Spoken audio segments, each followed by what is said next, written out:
Meus cumprimentos aos alunos e alunas do curso de especialização em segurança alimentar e nutricional. Tudo bem? Hoje nós vamos abordar nesta aula 3 temas: a produção, os preços e o comércio internacional de alimentos e produtos agropecuários.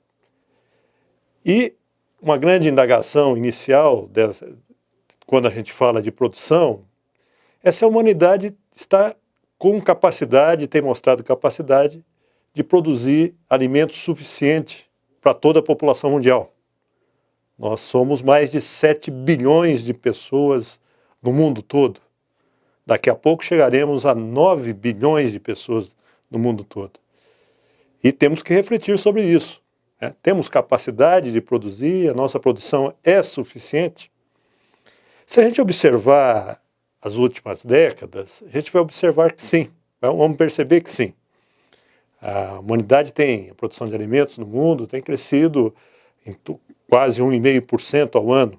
Nos países em desenvolvimento, esse crescimento é ainda maior, passa de 3%. A gente não tem observado, de maneira geral, no mundo todo, não estou falando especificamente de um país ou de uma determinada região, no mundo todo. Nós não temos observado, ao longo do tempo, problemas de produção de alimentos. Temos conseguido aumentar a produção de alimentos. Isso já por muitas décadas. Se a gente observa o efeito disso sobre os preços dos alimentos, por um bom período, se nós pegarmos o final do século XIX e verificarmos o que aconteceu até o início do século XXI, a gente vai observar que os preços dos alimentos, dos produtos agropecuários, caíram no mundo. A comida ficou mais barata. Se nós chegarmos num tempo um pouquinho mais contemporâneo, a partir da década de 60, 1960, nós vamos verificar também que os preços vieram caindo até o início desse século. A comida ficou 50% mais barata no mundo todo. Isso foi uma revolução. A revolução porque permitiu a muito mais gente acessar a alimentação. Alimentos mais baratos significa maior acesso à comida no mundo. Algumas explicações desse grande crescimento dos alimentos, da produção alimentícia no mundo entre 60 e o começo desse século, que resultaram na queda de preço.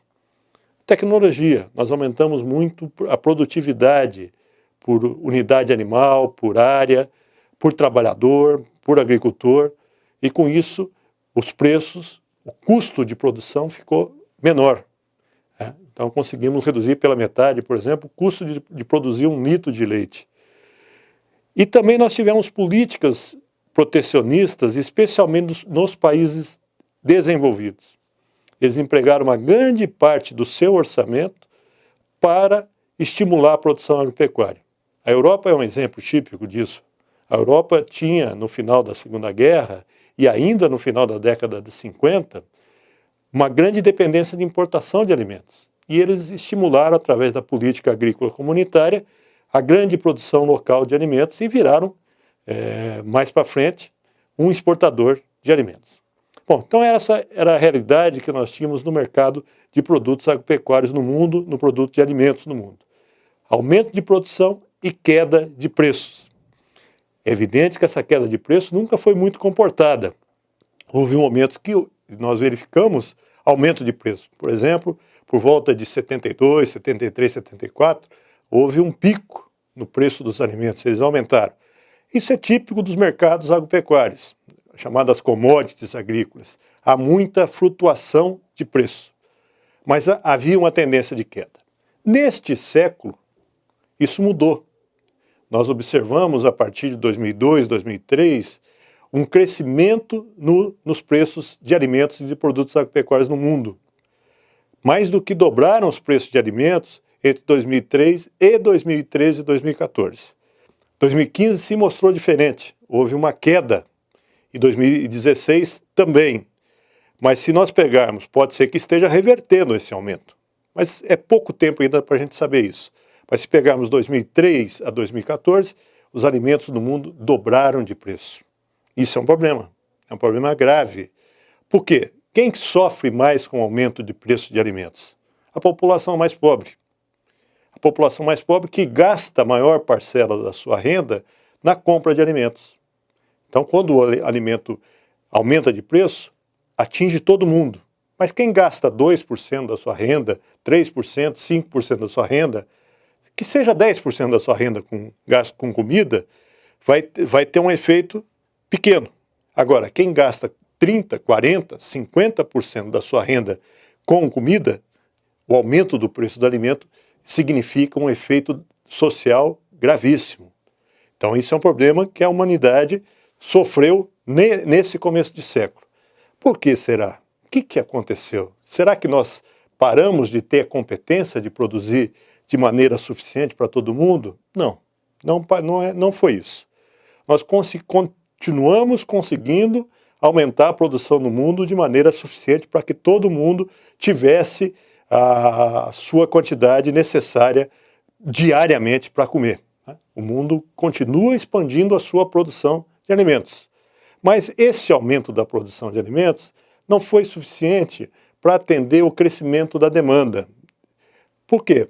Uma boa causa, aliás. Alguns países muito populosos tiveram um grande crescimento de renda. Então não é só o crescimento populacional. As pessoas ficam mais ricas e quando a pessoa é muito pobre, se ela aumenta a renda, cresce bastante o consumo de alimentos.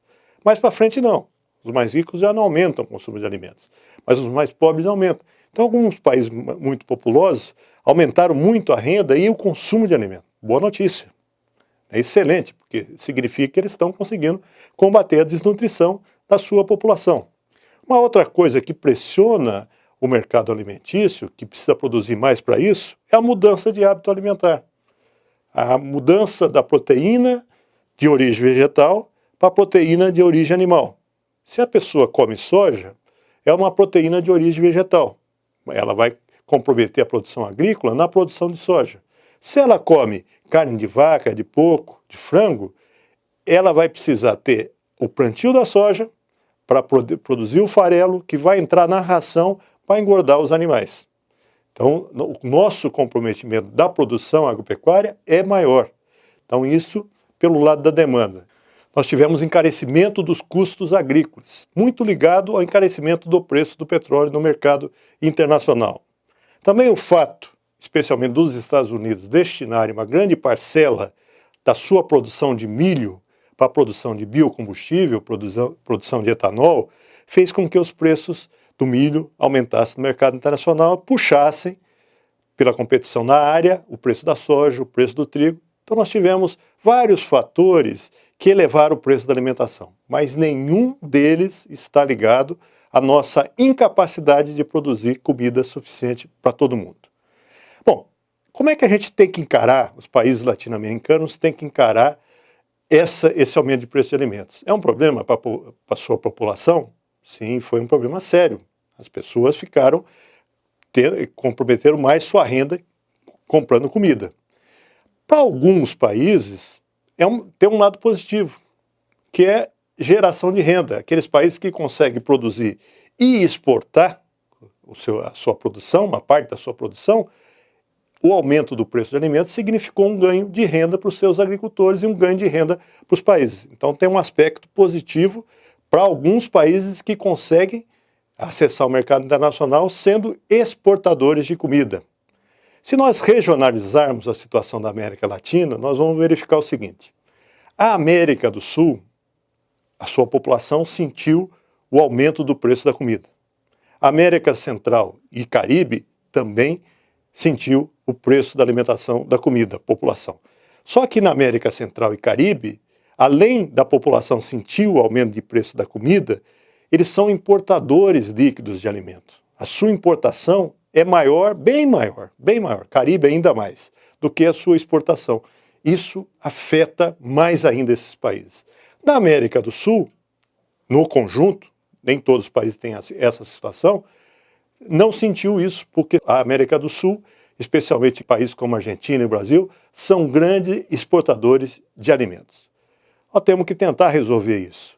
Nós temos que continuar tendo a capacidade de produzir mais alimentos no mundo, mas temos que ter a capacidade também de fazer o alimento ter uma trajetória de preço que caia, que beneficie a maior parte da população mundial. E nós vamos seguir, na próxima videoaula, nós falaremos do acesso à alimentação.